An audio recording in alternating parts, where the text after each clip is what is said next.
Yes, my people, I'm just going to do a quick market recap on NQ, followed by gold. Obviously, they're going to be separate. So, based off my 1 hour time frame, we have this high to this low, and got the classic SPS. We don't quite tap the 618, but we have came from this MSB over there, and we have SPS where this is my 1, this is my 2, this is my 3, this is my 4, and obviously this is my 5. It looks like price is respecting the 200 SMA, and obviously we've had a reaction where price has now continued down as we've tapped into this area of supply and demand. However, it looks like it wasn't enough to take out these lows, so there's always a chance that these highs will get ran. However, this is my 1 hour time frame, and if you know that this is my week low, I like for price to run, and if you know that this is my protected high that I like for price to respect, then everything inside of this is just internal structure. So if we're looking at things from an internal point of view, then we've had a internal market structure break, and within this internal market structure break, we can clearly see that price is just in a pullback where we all understand that price needs to do what? Expand, pull back, expand, and pull back. So right now it looks like we're in the pullback phase where price wants to make higher highs and higher lows, and then eventually price will flip and then obviously make its way back down, or we're just gonna keep going back up. I don't make the rules. So if you guys can actually see, we have SPS where this is my 1, this is my 2, this is my 3, this is my 4, and my 5. I'm gonna just clear the bearish one, and I'm gonna just clear this. So we actually do have SPS here. Yes, we have tapped an area of interest, and I mean, would I be able to take this trade based off my 1 hour time frame? No. Why? Because of the 200 SMA. I don't try ever trade against the SMA. I want to be trading with the SMA. I want to be trading with structure. So I've now been able to identify that price is potentially pulling back. So now I can use that as a bias to try and look for potential longs, or I can just wait for price to flip bearish, and then I can start looking for lower lows and lower highs. So when you go down to my 5 minute time frame,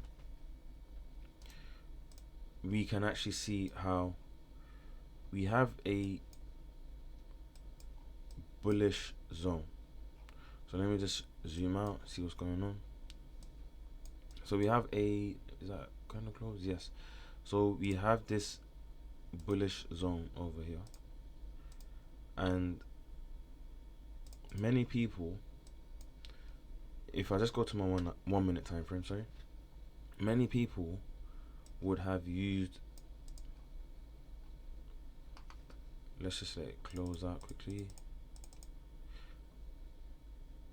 Okay, perfect. So many people would have used this area here. Let me just delete this.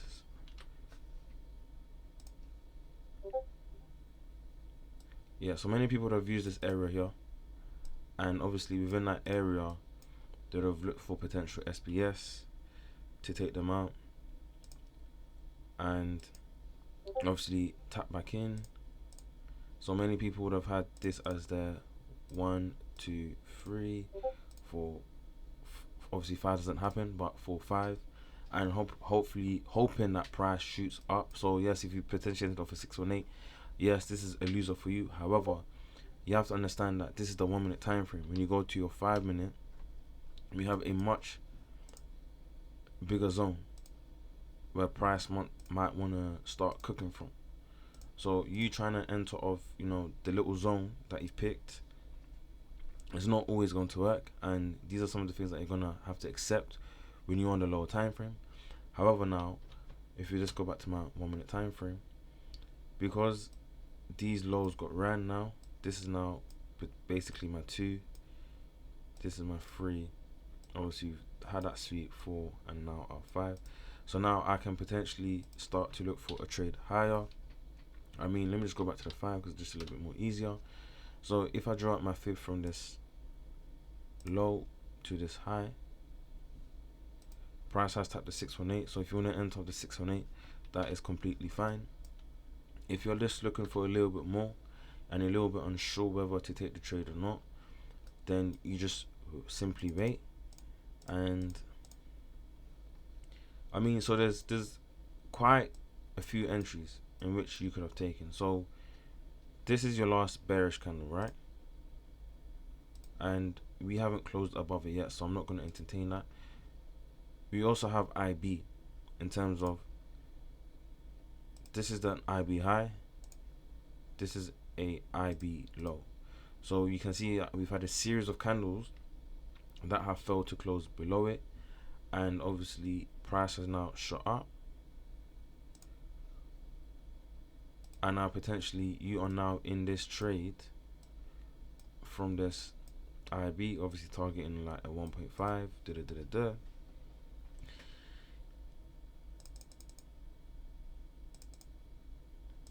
And then obviously price shoots up again. If you use the CSS, because this is my last bearish candle, and you take it to the high, you can clearly see how we've closed above it. Let me just delete this for a hot sec. You can clearly see how we've closed above it. We came back, we tapped the 50%, and what's happened? Price has also shot up, where your stop will be at the low of the CSS, and then you'll target whatever you normally target. But you guys can see for yourself how price pushes higher, and that's obviously a nice winning trade. And if we just carry on and we keep letting price play out, so we've now taken out that oopsie. Okay, so we have now, my bad,